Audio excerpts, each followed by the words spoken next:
Uh, uh, it's real nigga. Yeah, yeah.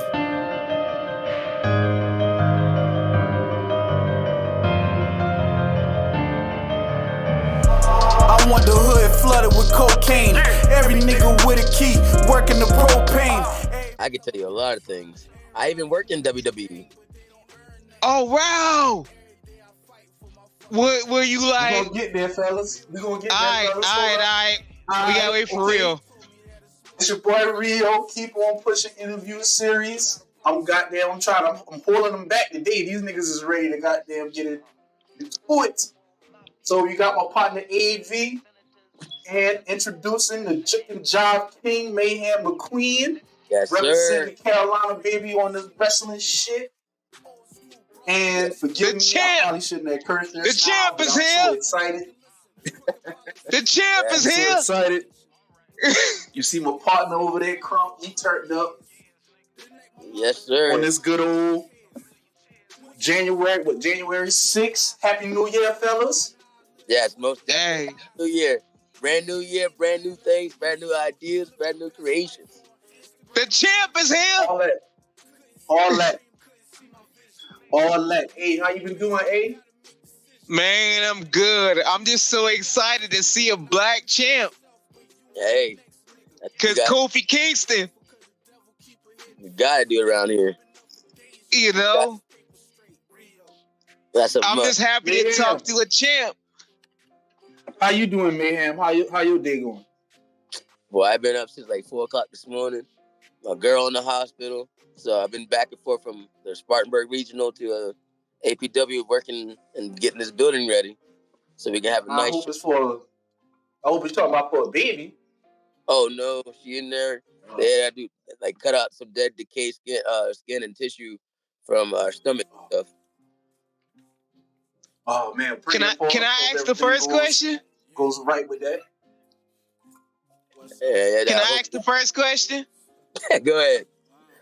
What's the hardest bump you ever took?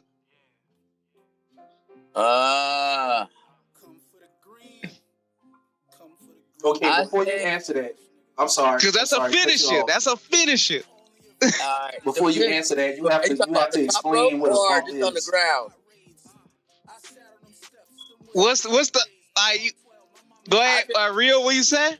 I've been power bomb on straight wood flow and clothesline, like clearly clothesline, and hit like basketball floor.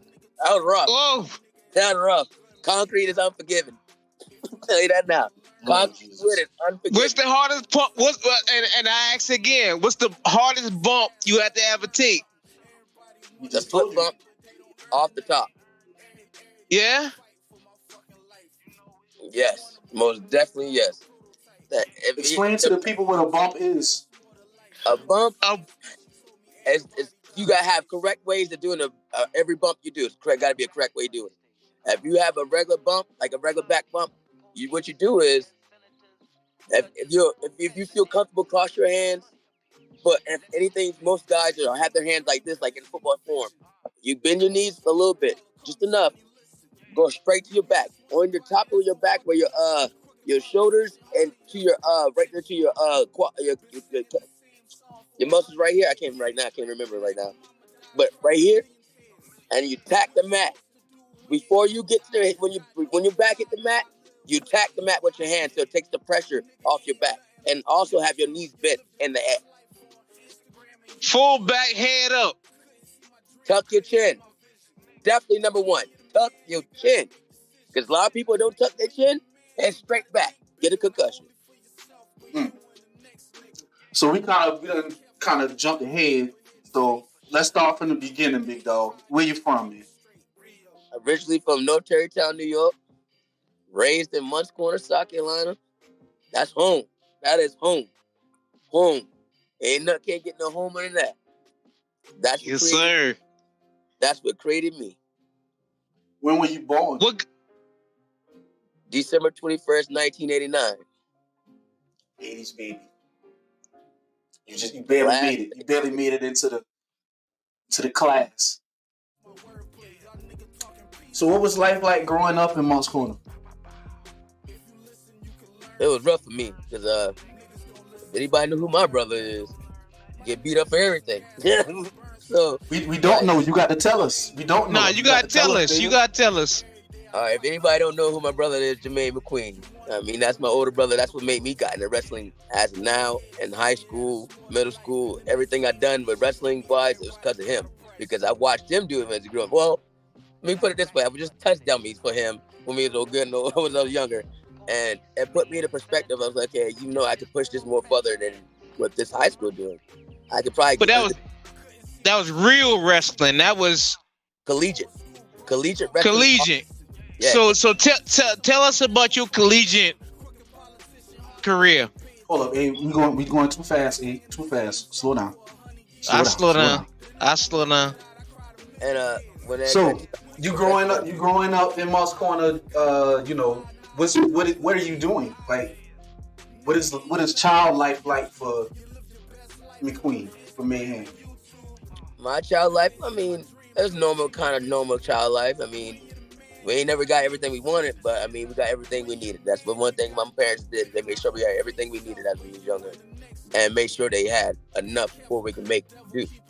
So I can never be mad at my parents for anything they done. Nothing, absolutely nothing. I give them most of 100% credit. They done enough, and this the whole lifetime for me and my brothers for a long time. I wouldn't even dare ask them for anything. I love them too much. How big is your family? It's 4 brothers. From the oldest, it'd be shout them out. Huh? Shout them out. Shout out your brothers. Oh, shout out to my older brother Jermaine McQueen. You the big bubs. You big boss hog. My brother Dietrich. You live in New York. Represent Nyack. Go ahead. My brother Eric. That's in Edisto. I love you, bro. And it's me. And it's the last one, baby boy. What's up with moms and pops? Mom Duke, Elizabeth McQueen. I love you. I know you're gonna get cursed me out later on, but I still love you. Big Pop, Big Ben. Number one root of all of us. That's who created all of us. So I gotta give you props to do that. I love you. Love you. That's right. So you growing up in Moncks Corner, family. What schools did you go to? I went to Berkeley. I went to Whitestone Elementary School. I went to Whitestone Elementary School for a little while. And then I went to Berkeley Intermediate, and Berkeley Middle to Berkeley High. Cause we went to Somerville High School. Huh? My fault, real. I just saying we went to Somerville High School, and we always had the best wrestling team in Somerville High School. I don't know about that now. I ain't know. What do you mean? Yeah, we did now. We did. We always had the best wrestling team in Somerville High School. I don't know, man. Somerville has some tight squad for football, but wrestling, no. I think that's Berkeley. Them boy would dunk it. Some boy would call him Dominique Wilkins. Straight up. I know. Well, okay. See, this is probably the discrepancy. We're a little bit older than you, so we probably went through our high school time at a different time from you. When we were in school, Somerville was definitely the dominant program. Now, I'm not sleeping on Berkeley because Berkeley has always been a top tier program in the Low Country. Somerville, Berkeley, Stratford, Goose Creek. Y'all know the pedigree names and stuff like that. But that's where we come up from. Yeah. But outside of wrestling, what other things were you interested in around that time? I did skateboarding for 24 years. Skateboarding? Yes, sir. You play football? I did that too. I ran track. So what position you played on that football field? Defensive end, believe it or not. You was wrestling the passer. Hey, I ain't 5'4". I gotta get where I gotta get at. If I have to rough them, hey, they be all right. 5'4". 5'4", 215 pounds. At what age? You was 5'4" at what age? I've been the same height for the last 20 years. Okay. All right, Taz. I ain't grown. Taz. Go ahead. Tell me about that. I mean, I was always been a smaller dude, smaller, symmetric dude, but I was always wide. Like, wide. There was no way you could not miss me. If you did miss me, Lord bless you. You gonna find out when I'm coming in. I'm coming after the buzz. That's how I am. Like, I'm still like that. Like, I'm right now. This is the first time in my life to getting at this age now, then in my 30s, finally getting into 200 pounds. So I don't know how to act. Right. Like, I don't know how to act. Well, I be acting like a whole fool. The whole fool. So I think you kind of already touched on this, but you started wrestling in high school? Middle school too. Middle school too? Did the middle school you went to had a organized team? Yeah. So Berkeley. Mm-hmm. You ever won state? Nope. Never won state. One regional, one time.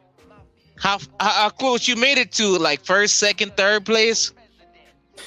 Third one time, second one time, and I didn't even make it. Well, I made it to regionals, and as soon as I got to state, and before I get into state, the very first time me getting there, I messed up my ankle, put me up for the.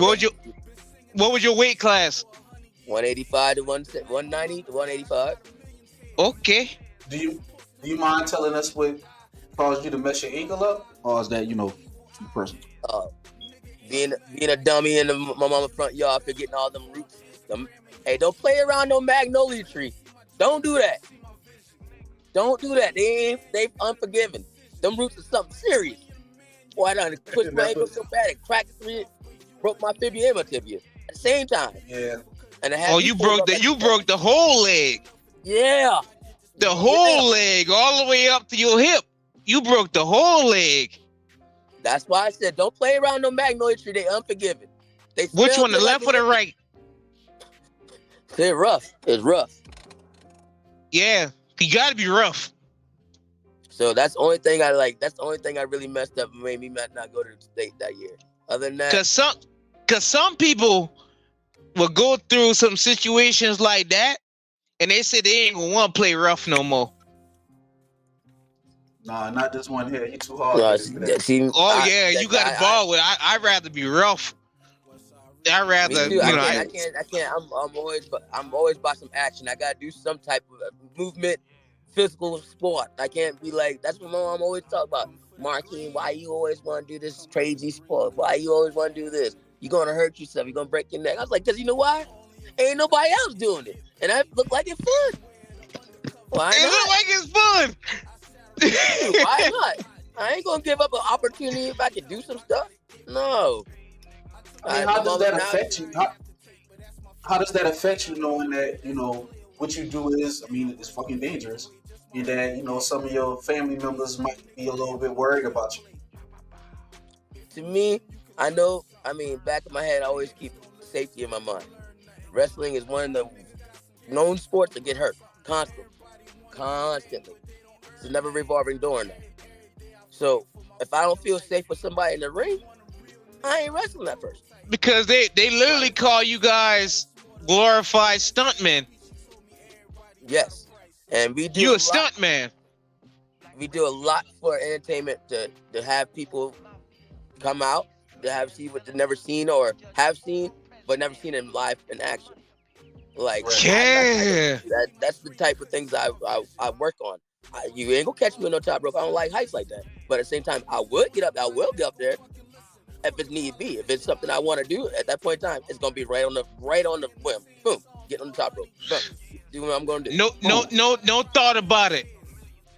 No thought, because you ain't gonna be worried about that. When for me being in the ring, and the best thing for me to do is to keep myself at bay. I was like, you know what? You're entertainment. You're doing this for these people out here. You're doing this for kids. Because simple fact, you're going to have people looking up to you for this sport. What you're doing, no matter what the situation is, you're always going to have somebody looking up to you. And that makes that puts a tear on me as a man and also as a superhero to have the kids. To push them. It is a superhero. It's almost like being a superhero. It's almost like, we see, the Marvels in the DC comics and everything like that. We see that. So like, did you go to college? No, I did not. So what was you had going on at the time? Following the streets like an idiot. Ain't no love Yeah. out there. No love. I'm telling you that now. For anybody that's listening right now as we speak, there's no love in the street. There's none. Follow your passion in real life. Find something you're really good at. Stick to it. Because I'm telling you, it can make it happen. I didn't think I was going to be in this position like here I am now. But I've seen so many things and done so many things now. It put me a whole lot step forward. Were So you I'm wrestling at this not time? going backwards. I done a Were lot you of doing jail any time. type of? Were you doing any type of? Oh, hold up. Let me stop. Explain that. Touch on that. So I'm graduated high school. Why not go in the military or nothing like that? I see what my older brother, both of my older brothers went through, my uncle and my dad. That wasn't for me. That wasn't an option. Okay, so Nah, so I bought. you're deciding to do the street life. Was wrestling still something that you wanted to do, but just because that's not something that you can do outside of a structure that you just didn't think about it, or that you just didn't that you didn't lost the passion for it? No, I still watched wrestling when I was still doing the street thing. Always did. I ain't never missed no Raw. I ain't never missed a SmackDown. I can tell you that now. No, But but maybe I just there was no school for me to go to within range. You was telling us about your first trip to the first wrestling match that you were going to, and you didn't get to finish that story. Can you please finish that Oh, story? so that's the my first time that somebody would tell you that you got a gig that night. no, I never did that. I ain't doing that. But first time I ever went to a match, But you got to bleed though. yes, Avery, come on, man. All right, now. when you do first time I ever went to a match up here, anyways, it was in 2021. I think in August, I went to my very first show up here, and Right. I see my girlfriend brother wrestle. I was like, okay, oh, this is real. I can actually get in this. Let me find out. Let me actually see if I can really do this. So I watched a couple of shows for a month, a couple months. And I was like, you know what? I can actually do this. This is not that hard as I think it is. So Right. the man that put me in this position where I am today, thank you, Jay Eagle, Chief Jay Eagle. If y'all know who that is, that's one of the Native American all day. Been there, done that since NWA with Ric Flair, Randy Savage. I like Hollywood J. But go ahead. So like, So did you like meet him after a show, or how did that introduction take place? he actually came up to me. He came up to me, say, All right. he looked at me funny. He looked at me like this. He's like, "You knew?" I said, "Yeah, I've been coming to the shows for a couple weeks now." He's like, "You thought about wrestling?" I said, "Yeah." He's like, "Hold on, where you say you from again?" I was like, "I'm from Munch Corner area." He's like, "Do you got friends and family or friends of the family that's Burhead Jones?" I was like, "Yeah, that's my mom and them friends and family and stuff like that." He's like, "I wrestled him in the 90s, Cause 1995." we can. My, No, my bad, I ain't saying McQueen. that. My bad. Go ahead and finish what you were saying, man. You was telling us about how the introduction process with. I'm sorry. Can you say his name again? Chief J Eagle. Chief J Eagle. He was talking to you about Wrestle wrestling. Who did he wrestle? as a guy he's from Munch Corner, South Carolina. No, I'm His name saying he wrestled one of your family members, right? it was friends of the family. And who was that person again? Burhead Jones. Okay, then can you please continue? And Burhead Jones, like I looked at his quite a few of his matches with Thunderbolt Patterson. You had Rufus R. Jones. You had all kind of people from back then. But I can say this right now. If it wasn't for Burhead Jones though, I would be standing here. He made it happen for us. Right. Off the rip, off the muscle, and hands down. God rest in peace his soul. He died in 2018 in Bronx, New York. But hands down, he was the one put our foot forward in the building in any wrestling. So So as far as I gotta get credit with credit due. That's all. you wrestling, after talking with Chief? Did you like come to a school, or what's that process like? What's the next step after talking to Chief? I came in that next Tuesday. He was sitting in his office. I had to sign a waiver, say I can't sue him if anything goes wrong, because that would be my fault for getting in the ring. Point blank. Right. And he taught me, he said, hey, you want to learn wrestling? This is how we do it. So he climbed in the ring. He taught me that ring etiquette first. That's the first thing he told me about ring. No, that's not even, that's one of the ring. And before you get in the ring, no matter if you're female or male, you wipe your foot on the edge of the mat, on the edge of the apron when you stand on top. That's the respect. Okay. That's the respect. And then you get in the ring. There you go. And then he told me, he said, hey, you know what a bump is? I was like, I surely do not. I guess I'm taking like you fall on your back or something. He's like, yes. But it's a certain way you fall on your back, and also a certain way you use your hands. I was like, okay. So I didn't get what he was saying, so I just went straight to my back. Didn't tuck my chin or nothing. And that's one thing you should be doing. Is number one rule, if you're first time taking a bump or doing anything, tuck your chin first so you can have it used to be tucked. Soon you go back, slap the mat. Soon your back touch that mat, slap the mat, have your legs up. Takes all the pressure off your back. Everything after that, foot bump is no different. It's doing a front flip, landing on your back, sprawled out. With your back, pretty much, if you was doing a German suplex to somebody and you're bridging, that's exactly how your back should be doing when you're taking a flip bump. So how long did you train before you started doing matches? I trained for October 30th all the way to January 18th. My very first match was January 22nd. And don't. So while you after training, did you automatically know that you would have matches, or did you have to get management, things of that sort, or how it was like if Eagle is putting up a card together, and you see first who's all there and who's not coming and who's coming, and what he does is he'll literally put himself in a situation that's okay. How many heels, how many babies we got? And if you don't know what that means, I'm gonna explain that to you so that y'all can get along with what I'm saying when a baby heals. Baby means you're a good guy. Heels, the bad guy. Right. So I always been a baby. I ain't never been a heel. No, I lied. I've been a heel for the first 2 months of my first months of my career. Didn't like. I ain't gonna lie. Now I was about to say it. Now black men normally be the heel first. Now. Yep. And sure enough, I was a heel. And I was. That's kind of sad, but yeah, that's one thing how you get noticed too as well too. And right. When I was first started off, I started off with Chief J Eagle as one of his IWAs, Indians with Attitude. That's his group called. Right. And it was me and this guy named Ace Harris. And then it's turned off and then I ended up breaking off and being with him and Ace or whatever. That started a feud between me, J Eagle, and Ace.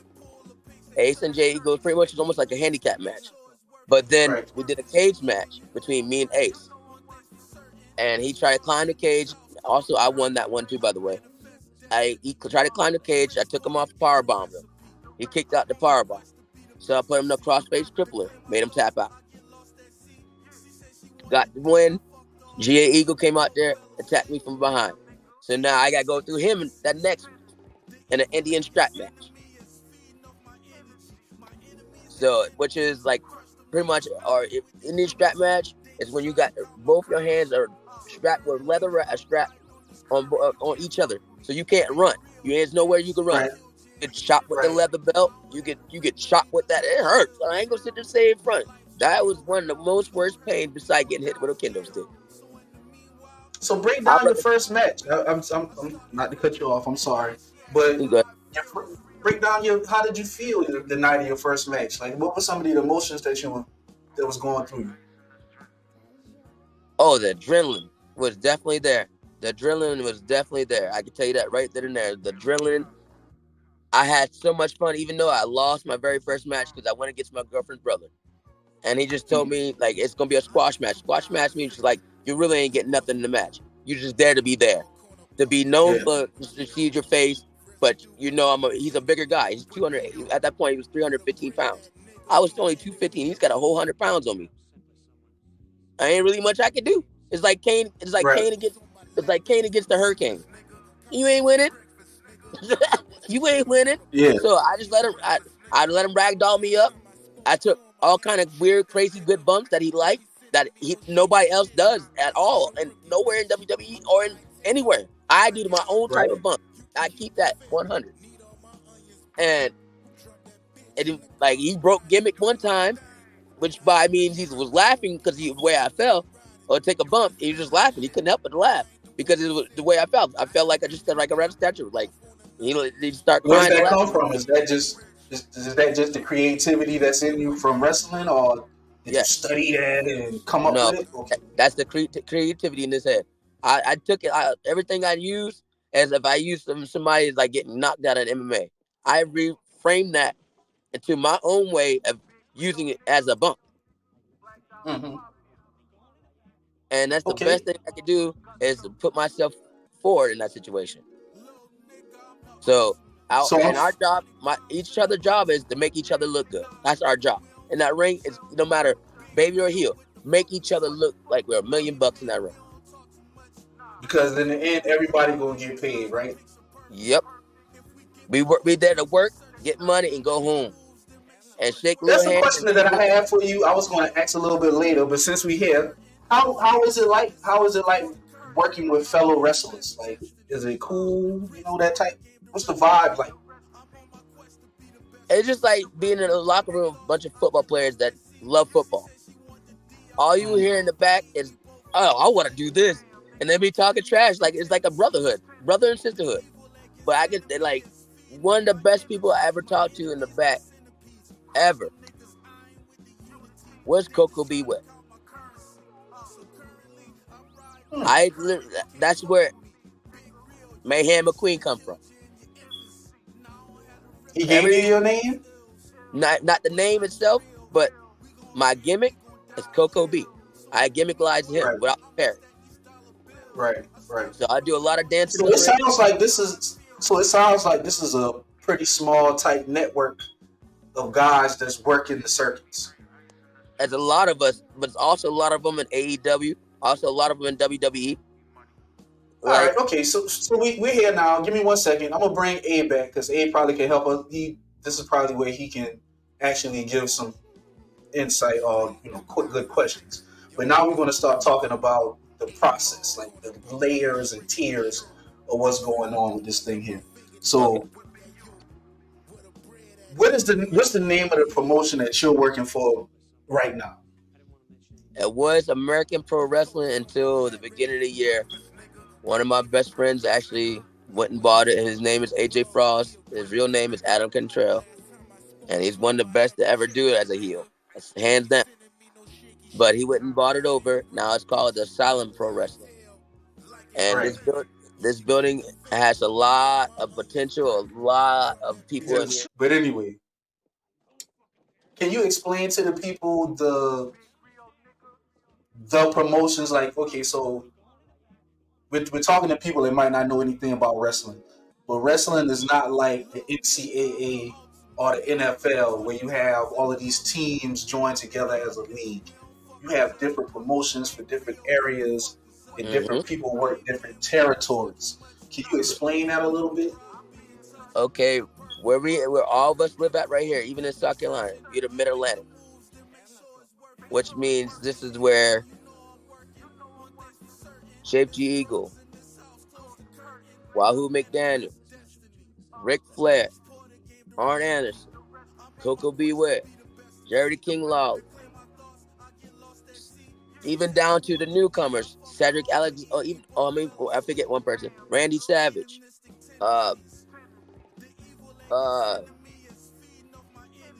Dr. Tom Pritchard, people like those guys right there.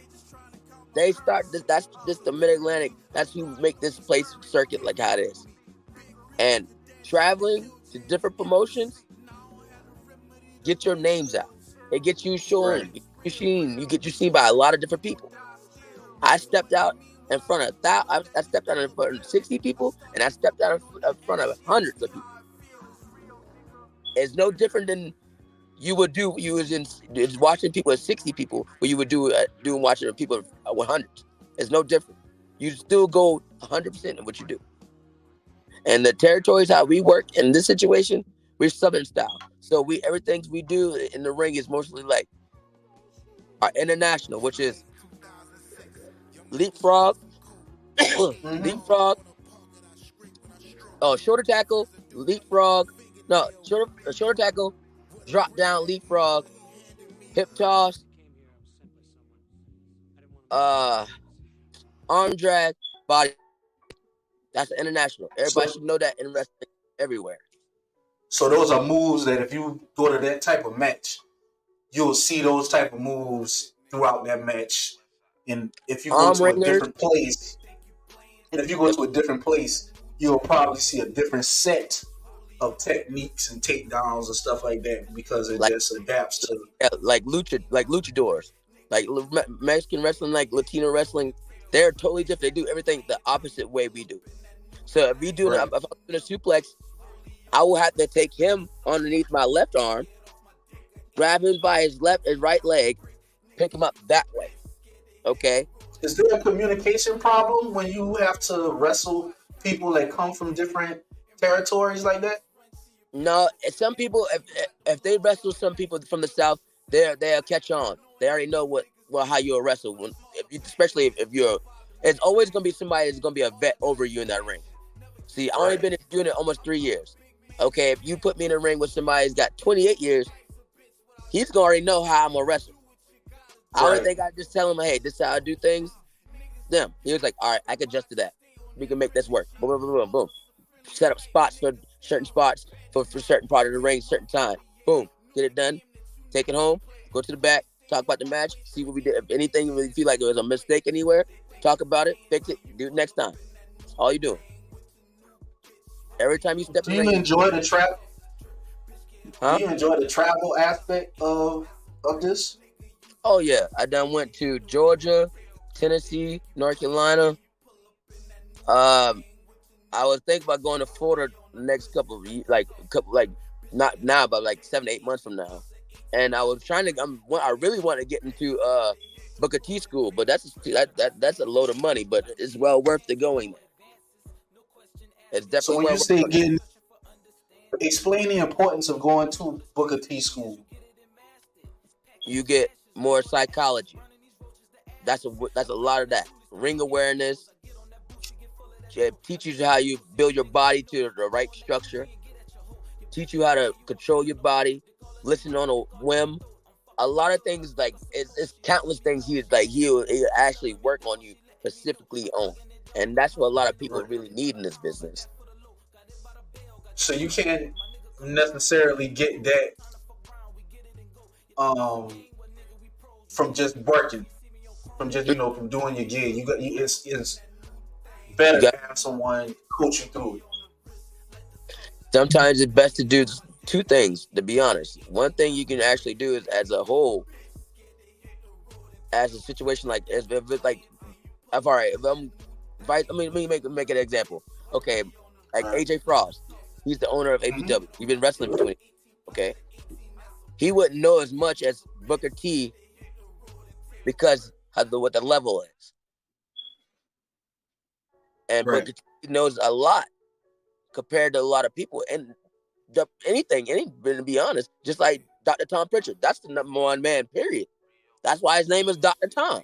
His real name is Tom Pritchard, but Doctor is really he tweaks everything that makes you look so pretty in the ring. And yes, I took a seminar for 7 hours, 7 straight hours of him coaching the class, but individually helping each person. And he also has a school with Kane, what's called Glenn Pritchard, is it JP? Yeah, Jacob Pritchard School. It's in Knoxville, Tennessee. I Are have you done. married? No. Girlfriend? Yes. Kids? 2. How do they feel about what you got going on? My daughter loves it, but she don't like me getting hit. She don't like that. Right. She ain't liking that. She about to call that banister trying to talk about, get off my daddy! Get off my daddy! So I be Right, laughing. I right. try not to laugh and break character, but I be laughing so hard. But yeah, it does How affect do them. they handle how do they handle you not being around when you travel for your shows and stuff like that? I video chat my daughter. I let her know what daddy doing all the time. That's her number one thing. She said, Daddy, what you doing? I was like, getting ready to go wrestling, baby. She's like, you gonna win? I was like, you're just gonna have to find out. I'll let you know when I get out of here.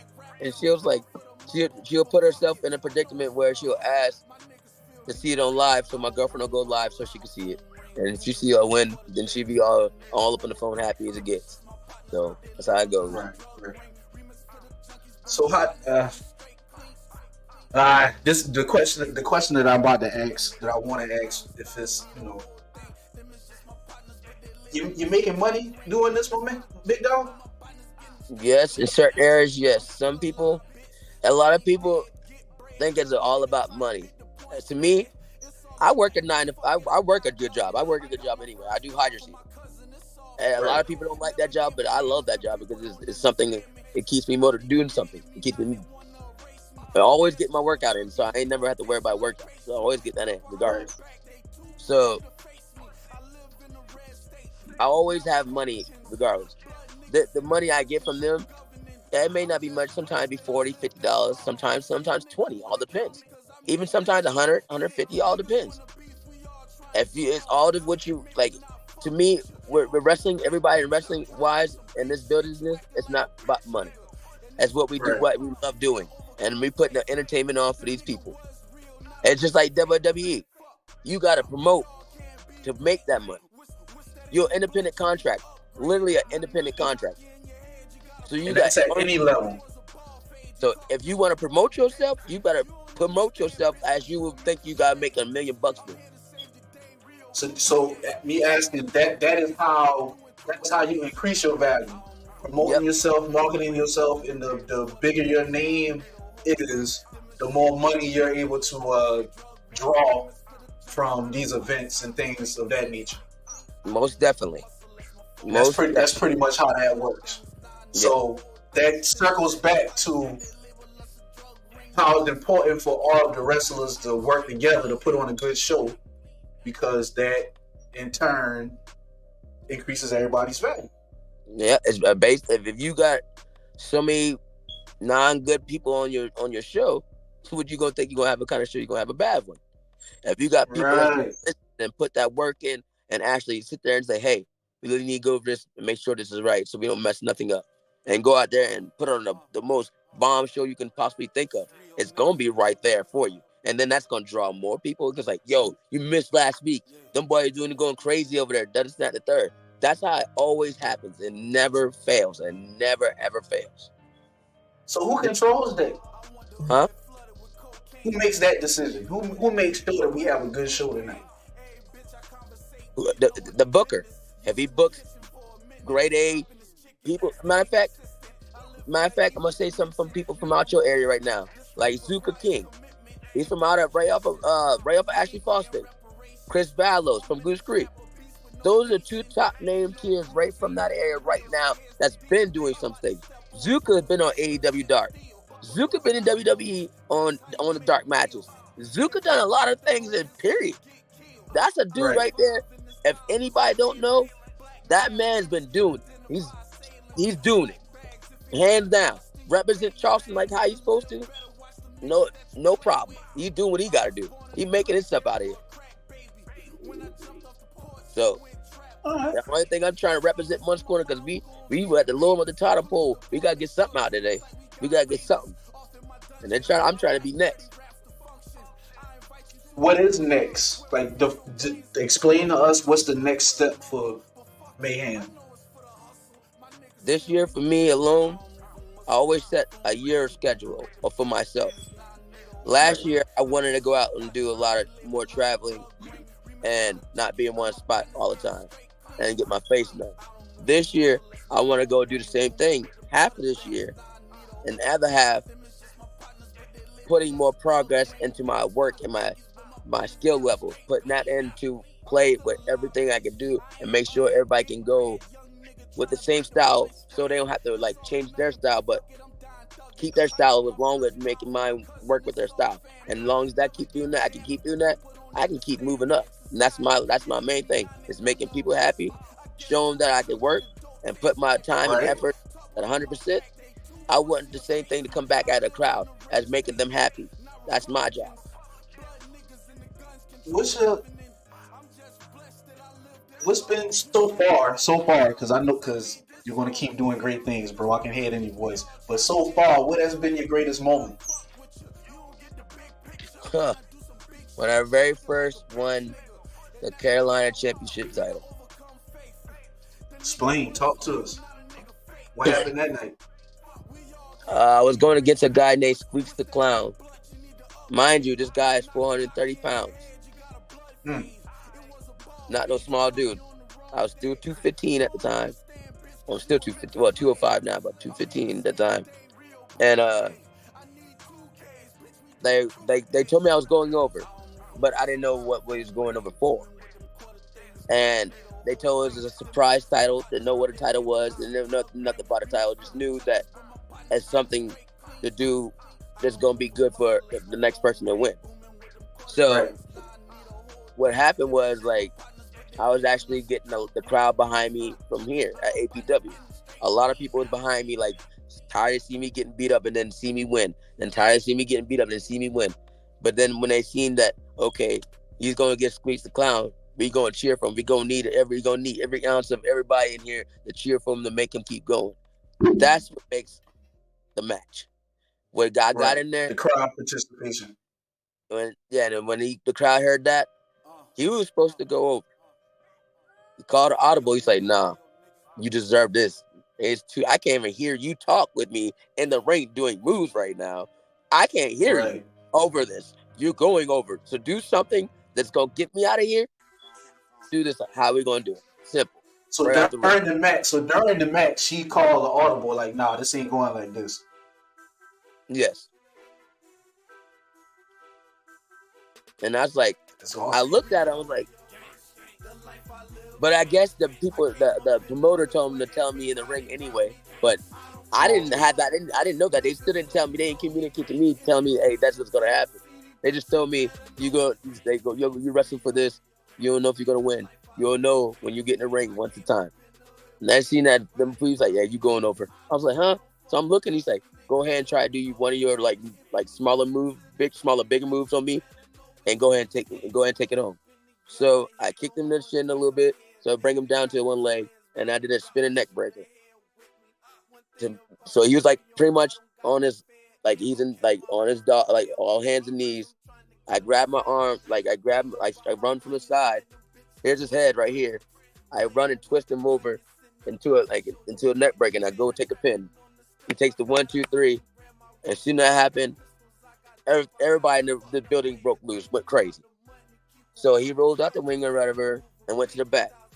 I'm sitting there waiting on what's going on.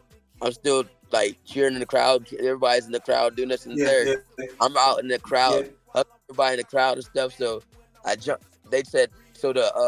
The commissioner told me to come back in the ring. So when I came back in the ring, they had a black bag, but I didn't know what's Right. in this black bag. I still didn't know what it was. And then when he finally unzipped it, I see the new Carolina Championship belt. I was like, that's the most heartfelt. I couldn't even. I choked up. I was a choke artist at that point. Boy, I couldn't even say nothing. And the commissioner's a preacher, so I really couldn't say what I wanted to say. So I just ran Right. and hugged him. Respect. I ran and hugged him. He's like, it's okay, it's okay. I didn't expect you to do this, but because you're such a hard person in real life, like you don't show emotion. So like Yeah. he's like when he showed that, he's like, so it brought tears to his eyes. Then I have everybody in the crowd doing the same thing, tearing up. And Aww. then and then Aww. yeah, so That's I not felt so mayhem. I did that was like one of the most coolest, hands down, the best moment in my career right there and there. Right there and there. And I won that belt multiple times. And I also won the 24/7 hardcore belt, 24/7 championship belt. I was 14-time champion on all of them. And I was a 3-time champion Carolina champion. So I didn't have like maybe 31 belts already all together. All right. Explain to the people what a promo is. Okay, you got different type of promos. You got promo to be introducing yourself. You got a promo against your opponent. If you're a baby, Right. you talk your opponent up. You always talk them up, but always don't break them down so where they're nothing. Like for example, my last match I had was a triple threat match tag team. I had my girlfriend brother and his tag team partner, the Wild Aces, and also they had a guy named Nick Fury, which is another person, grade A wrestler right there. Been doing things too. Wrestled Vader, by the way, and his tag team partner was Chief Jay Eagle's son, Dusty Money. I got in the ring with them and like nothing but fun, but right. It's the promo before that match. Before when we find out what match we have, we set our promo for each person in each match. So for my promo with that match was, the Wild Aces technically are two big galoot guys. So I can't tell, like I'm shooting a promo as we speak right now. They're not gonna slow lag. They're big dudes. They can manhandle a lot of us in the ring. But at the same time, I'm not gonna let them do that. I'm gonna win my match. Right. That's a promo right off the rip. I just did one, actually. Okay, so I get you as a baby face. You play it cool, like, yeah, man, I love those guys. Those guys, da da da da da. But at the same time, I'm the man. Now, break it down as a heel. Oh, they gonna talk their trash. They gonna tell you despicable garbage. You pathetic as a wrestler. You ain't nothing but the dirt underneath my feet, poop underneath my shoe. That's exactly how they tell you. Like they'll straight up tell you, like, you garbage. You ain't getting past me no way. Even if you do, man, I you got to tell me that being a heel isn't way more fun than being a baby face, man. A lot of people says it's a lot more fun, yeah. But when you have people look up to you so long at this point and turning heel, it's like it makes you feel bad. It makes you feel like a traitor. I ain't gonna lie, it takes your real emotions sometimes. But that's why they say separate your real emotions from wrestling, because your real emotion can cause you to get messed up in real wrestling. And it has happened for me. It has happened for me. I went from heel to a baby, and I've been the baby for a long time. Eventually, I'm gonna have to go heel. Right. Just to keep it spicy. And my tag team partner is a female, and I also got a dude. I got two dudes as a tag team partner too. It's a group of us. All of us call Soul Love, but when we break up the groups of tag team, if it's me and this guy named Black Cat Dion, that's another person that's good. Been doing it for years. Was Junkyard Dog's best friend, by the way. Yes, and done a lot with Junkyard. A lot. And also with Bobby. What you enjoy better? Go ahead. I'm sorry. Go ahead. Finish out. I'm sorry. And he did a lot for the situation where I'm in now. So it put me all in the situation where I can do better. So I'm glad I get the options of doing what I need to do and do things like this. What do you like better, solo wrestling or tag team? Solo. A lot to remember as a tag team. And if you got somebody like that's like in my group, that got two people that's like fresh off the market, fresh out of training. And I got me and the guy that's been doing it longer than I have, period. Longer than I've been alive. Right. So, like, to be honest, I listened to him. They listened to me. From vet to vet to rookie to rookie. That's how it goes every time. And sometimes me being as a vet, I still mess up. But I always correct. If I knew something's going to mess up, I tell them to fix that. Go improvise. And I'll just tell them right in the ring without even have to tell them. Why I even have to tell them? They just look. I just look at them like, fix it right then and there. And like act like nothing. Nobody even noticed anything went wrong. So that's how Tell we us use. about.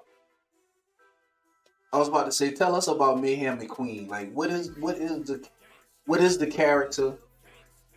What are you trying to convey? What feelings are you trying to give the public as Mayhem McQueen? See, you know how people use different acronyms, like you like just like matter of fact, Zeus, aka Tiny Lister, aka Debo. He was a Right. wrestler. He was a wrestler. Okay, prime He example. Okay, was. listen, what his real nickname was, Tiny. Was that man tiny in any shape or form? Hell no. My point is that No. he as Mayhem, the character Mayhem is more like, okay, he can cause disaster in the same time, but also he's smooth. He can smooth Right. things out just as much as he can cause ruckus. He can smooth things out just as easy. He always that's where I get the Juke and Jive at, because dancing has always been a part of my life. And my mom and dad has always been like that, so I use that to the whole full advantage. So I use that to improvise with that, put a little Cocoa B in the mix of that, put it all together. That's who you got, Mayhem McQueen. All right. Has that always been your title? Your moniker? Say that again. Has that Oh, the always Juke been and your Jive Queen. moniker? Your name? Yeah. The Juke and Jive, yep. Oh, since day one. No, the day one it was just Marquis McQueen at first, because I didn't Right. know what I want to be called first. And then Right. I start asking my mom, I start asking my friend's mom. They all came up with one name. I just looked at the list they came up with, and they just gave me one name. One name just sticked out. I was like, man. And he's like, you always in trouble in some shape or form, and you always did some ruckus when you was younger, so you might as well call yourself what you are. I was like, well, I mean, okay, I can stick with that. I'm always They gonna keep my know. last. The ancestors know. The elders know. You know, my mama ain't playing with that. My mama, every song I used except for the last 2 or 3, my mama picked out. I did James Brown, Big Payback. I did Earth, Wind and Fire. I did uh I also did what's his name? This is how we do. I can't remember his name right now. Montel Jordan. Yeah, Montel Jordan. I did him. I did what's give me a second. It's gonna come to my head.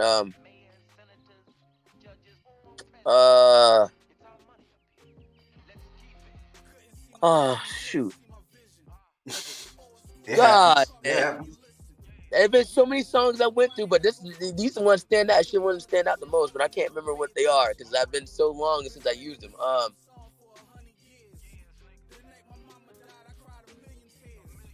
Oh man, something about a pimp. I can't remember what it was. I There's a cannot lot remember of what it was. songs with pimping in it, man. Yep. So these are songs that were your intro songs when you come out to, you get the crowd amp, and you Yep. get to it. Now what I did with now, like my the guy Black Cat Dion Johnson. Matter of fact, he's like, you know what, you need to spice it up. Try use a little rap because you got too much gangsta in you a little bit. Even in the back and even in the ring, you got a little gangsta in you. Use it. I was like, I thought it wouldn't fit my gimmick, so I picked a song, and it was Money Move,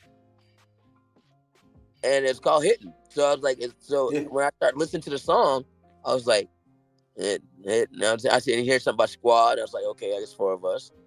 We hitting. Okay, we got big dudes on our team too. And we ain't no small lag either. We got some fast hitters. We got a female on our team too. So I was like, okay. So I pitched it to him. He's like, hey, that worked. Put it in there. Use it right now. I was like, you sure? He's like, yeah, put it on. So we put it on. We used it that's when I just like I told the music lady, I was like, hey, this is the song right here. She's like, y'all changed your song right now? I didn't know you even had a song. And that's why I was waiting on. I was like, oh, you got one now. She's like, soon we heard the beat. I knew what the beat was. And soon the guy, Black Cat Dion Johnson, heard the beat. He's like, yes, let's go. Let's go. This is the beat right here. And this man went old school because he comes out in a robe. An old school robe, red and black. It's nice. His robe about $500-$600. That ain't no cheap robe. And he come with a black one singlet on the side right here, and the tights and the drawers over the tights. That's a fire. That's a fire suit. I ain't gonna lie. That thing was so fire. Man, ain't know it's So are unreal. y'all? So are y'all like the only group that has tried to use hip hop in No, we got through?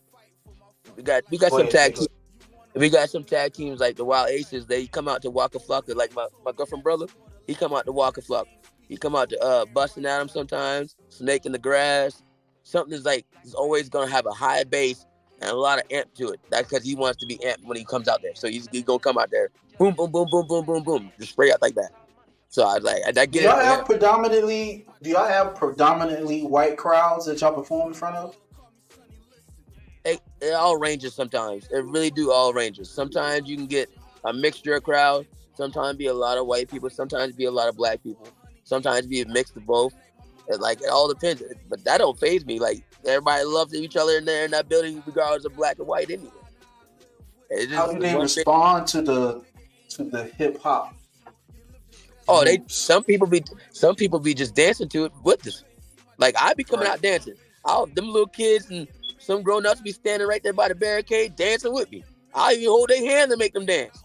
If I feel like they look like they shy, oh, I'm going to you. I am definitely going to you. Don't be a shy person in front of me. I'm gonna grab your hand and all. Get up and start dancing. I'm not joking. So don't be no shy person. You better be on your feet having fun. That's me.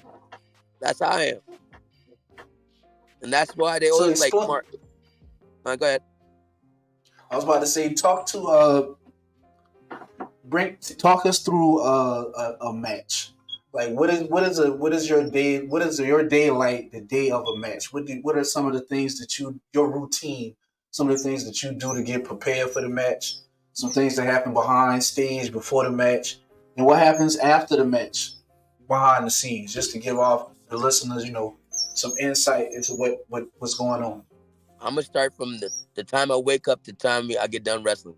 I wake up Yeah. usually at 6:30, 7 o'clock in the morning. I'll drink me some orange juice or whatever. I'll walk outside, look and see what the weather looks like first. Then I'll do something constructive for a little bit around the house or whatever. I'll wait about 9:30. I'll go get my haircut and get a temp fade. Come back home. The time I get back home be like 1 o'clock. My girl be just finally get up. Yep. She is a late sleeper. I ain't messing with the bear. I ain't poking the bear at night. Nope. No, I ain't doing that. Let her sleep. She will have my gear already washed and like folded on the table for me to put in my suitcase. So I already have it in the suitcase and put it in the bag and go ahead and go to the building. I'll leave my house around about 4:30 to get to the building at 5. The show don't start till 8 o'clock. Doors open at 7. So I stay here for extra 2 hours, see what needs to be done around here, see if we need to do anything extra that's going to make the show hype up the show a little more, and see what I can do with anything else. Pay my dues. Right. Always do. The number one thing, paying them dues. And then if I do something else, until time being, if I'm like, I thought they got me on the card at 1 or 2, I already hurry up and get dressed. After I've done do anything that need to be done, I'll get dressed. I'll get talking to people that's who I'm wrestling against or whoever is in that group or tag or solo match I'm in. You'll talk about what we. I'm not really going to talk a lot because I don't like talking before a match because it's going to make me forget before I even get to it. So I rather just talk to you in the ring mostly. But I just need a open and a finish. If you're going over, just tell me what your finish is. Depending on what the finish is, if we're going to have a feud, I'm not going to let you get the finisher on me because some fact you need to save that. You got to save Right. that to make a story. You can't just go ahead and just go get a finish. That's not gonna work. A open is like pretty much locking up. Chain wrestling, number one thing as well. Chain wrestling. If you know how to do that, you go. That's how you make this. A Right. whole lot of this ain't about high flying moves. Ain't about doing backflips. Ain't about doing hardcore matches. If you can work an arm. You can work a leg. You can work a limb or anything on the body. You'll make more money doing that than you will be doing swantoning off of top rope. Guaranteed. Because it translate more to the Telling the crowd. story. It's telling the story. If I'm working your Right. arm, if I take your arm and start working your arm the whole match, Your arm is good. You're gonna go out that ring limping with that arm messed up. The next week you come in, you're gonna have a messed up arm. You're gonna should be tape on your arm. You should be not be able to use it too much, but you still be able to wrestle. So guess what I'm gonna do again with that arm? Work that arm again. Work it again. Yep. But this time, if that's the case, and if I'm the person with the hurt arm, which is gonna be the baby, most 9 out of 10, they gonna work the arm, or sometimes it be vice versa roles. Sometimes all depends. You can work a heel like that and hurt them like that too, and that's how they make them come out cheating.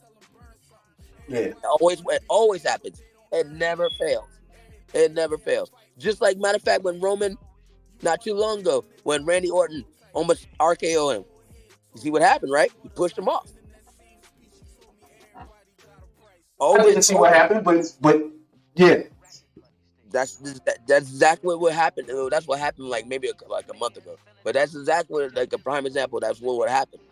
He's not gonna let him get him until they actually get in a physical match. Right. Because So they're trying to make some money. They got to sell it. That's promoting it. That's telling the story and promoting the match at the same time. So boom, the match ends and you go into the back. What's happening now? Either they happy with the match or they not happy with the match, or they just okay, it's not too bad. We can go. Now, who is they? Huh? Who is they?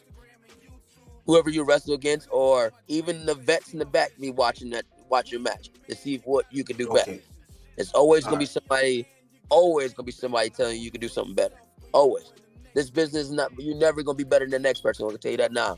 It's no reason to be trying to do any extra stuff like that, because of the fact everybody got their own style of wrestling. Period. No matter if you're high flying or not, you got different type of high flyers. You got people who just do suicide dives. That's it. No flips at all. But you also got people that do like Rey Mysterio, cut flips everywhere you go. Yeah. So it really ain't gonna matter. Like, it's just showing what your talent is gonna be. If you got a mouth for a mic, you the man of the hour. I promise you that. Yeah, I mean, I think my favorite wrestlers that was their forte. They had the mouth. They really cut good promos and they talked a lot of cash shit. Always. I'm not a wrestling aficionado. Like I'm pretty sure that your knowledge of wrestling is way deeper than mine. But I don't really remember The Rock being like some amazing wrestler. My man just had like a swag about him that I just fucking love, like a motherfucker. Everybody said the same stuff thing. Like that. With The Rock got a mouth. That mouthpiece right there is one of the best mouthpiece ever stepped foot in the WWE. Period. Stone Cold Steve Austin, another one. Shawn Michaels, another one. Razor Ramon, aka Scott Hall, another one. Those boys' mouth, hands down. Ric Flair, Jay Lethal, them dudes right there, hands down the best talker on a mic. Hands down. CM Punk, same way. Seth Rollins, he's all right too. There's a lot of people in this that can do promo, but just because they're so good at it and know how to make people feel like, dang, you just talk so much trash about this man, make me feel bad. Dang, like made you hurt your feelings. Like, this man talking to you has happened to me multiple occasions. So what's next for Mayhem? Like actual wrestling. What's the next show? What's the next promotion? Where can they see you? When can they come see you? What's going on? I actually got a show on the 13th at the APW Asylum in Bowling Springs, which is 122 Builders Court, Bowling Springs, South Carolina. January 13th. Mm-hmm. And we also, in March, I got, after that, it's going to be every Friday from after the 13th, I'll be at APW Asylum. But we're going to try do something a little new this year. I'm about to bring APW home. All right. So North Charleston? I'll be right in Ridgeville. So somewhere in Ridgeville? Mm-hmm. Where in Ridgeville?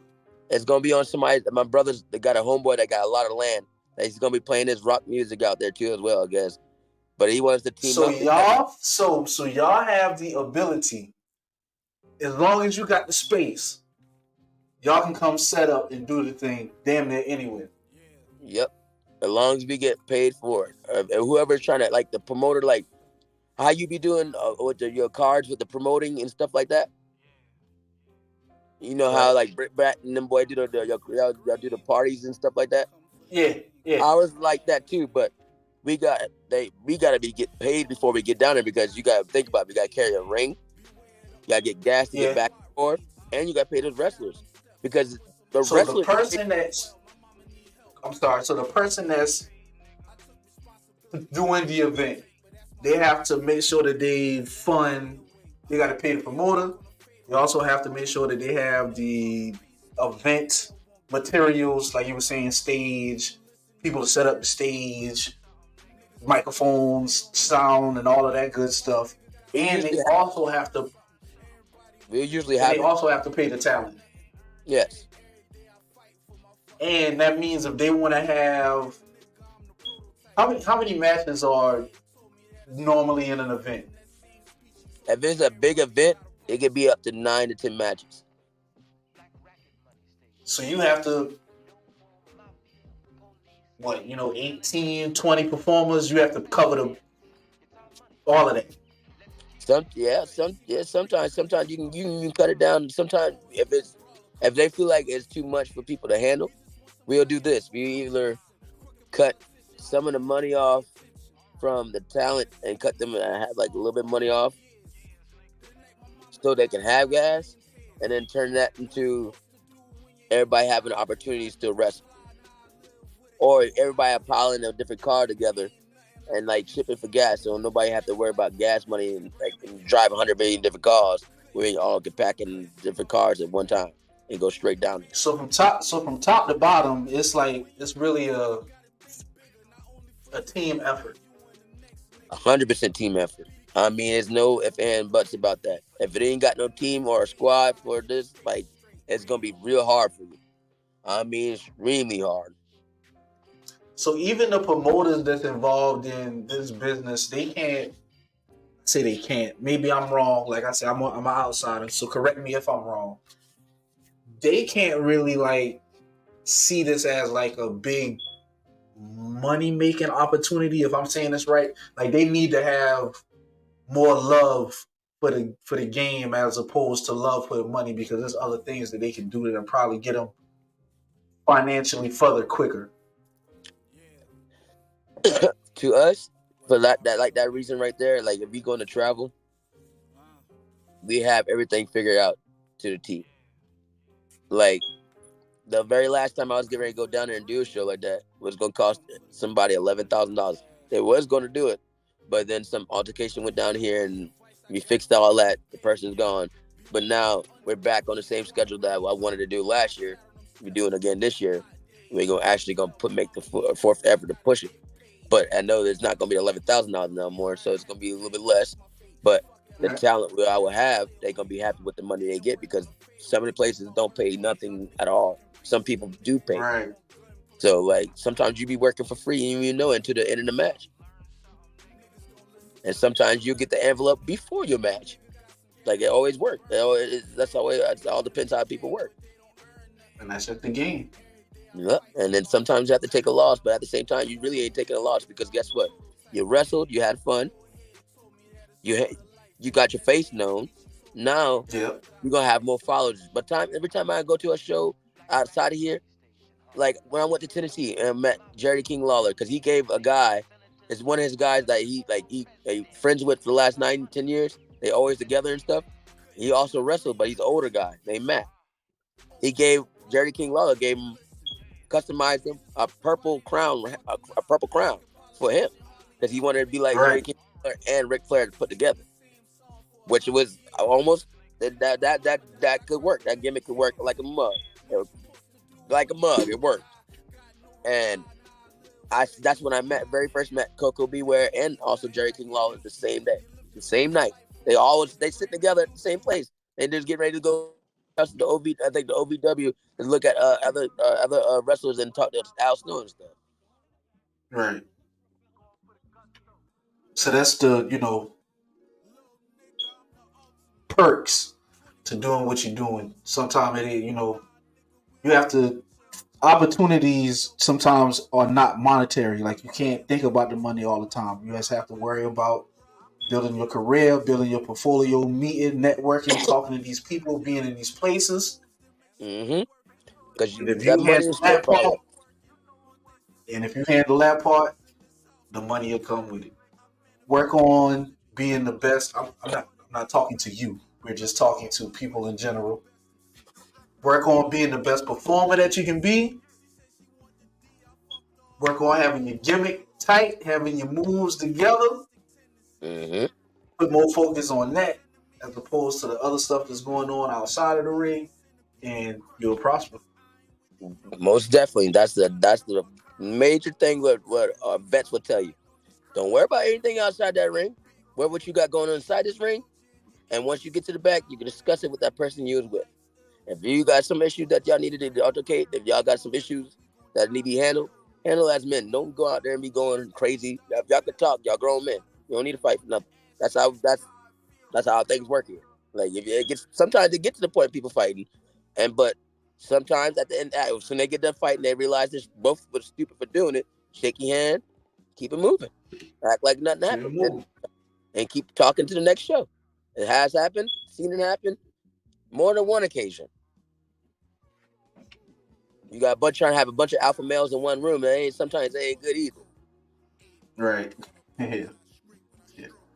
So I don't really have any more questions for you, big dog. But is there anything that you would like to leave the people with before we get up out of here? If y'all want to join the wrestling, hit my inbox. Anything you want to do, I'm telling you, if it can change your life, it changed our truth life, it changed a lot of people's life. But speaking of our truth, this is where our truth actually started at, right here, which when his name was K Quick and K Crush. Our truth, this is home for him. This is directly home.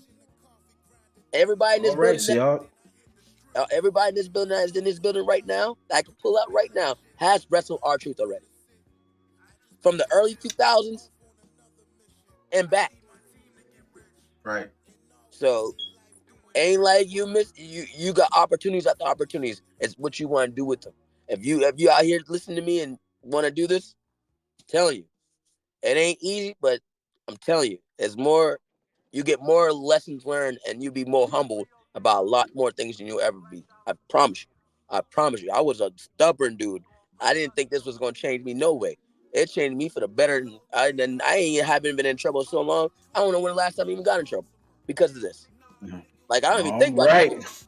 I every time I wake up, I was like, yo, let me do something. I'm think about some wrestling. I'm gonna type something in. Let me see something. I always put some old heart match on because that man was the truth. That man was the truth. I ain't gonna lie. I even used the sharpshooter. That's one of my submission moves. I ain't playing. I ain't lying either. That's my go-to. Goddamn right. Shooting the boy touch that girl. Give me that. I would Hey try it. man, Ain't gonna lie. sometimes you don't have to reinvent the wheel, man. You know what I'm saying? If it works, and you Yeah. use it. And that's what I use every time if I had to. So especially on a bigger guy, I try to use that move mostly on them so I can weak their legs up. So by the time they get up again, only thing I gotta do is kick their leg. You're gonna go right back down, and I got more of an advantage. Boom, simple. Every time it works. All right. Well, keep on pushing interviews, man. I really appreciate you coming through, spending time with your dog, man. I really enjoyed your story. Really enjoy hearing and learning a little bit about wrestling from from the behind the scenes point of view. I'm really hoping that my listeners enjoy this one. I grew up a big fan of wrestling. I mean, like we was talking about the Attitude Era. We used to walk through the hallways doing damn Stone Cold Stunners to niggas and shit. I think everybody that did that rock bottom, I'm trying to everybody. tell you, man, wrestling is just like I know we just love it. It's American pastime, man. We love it, man. And once again, thank you for coming. Thank you for putting me The on. next time, the next time we can see you, January 23rd. On January 13th. Run it down. January 13th at 122 Builders Court, Bowling Springs, South Carolina. Is right directly in the middle of Spartanburg. Juke and Jive King, Mayhem, McQueen. Thank you. Thank you, Have a sir. good night. You too. Take it easy, man. You too, Bubba.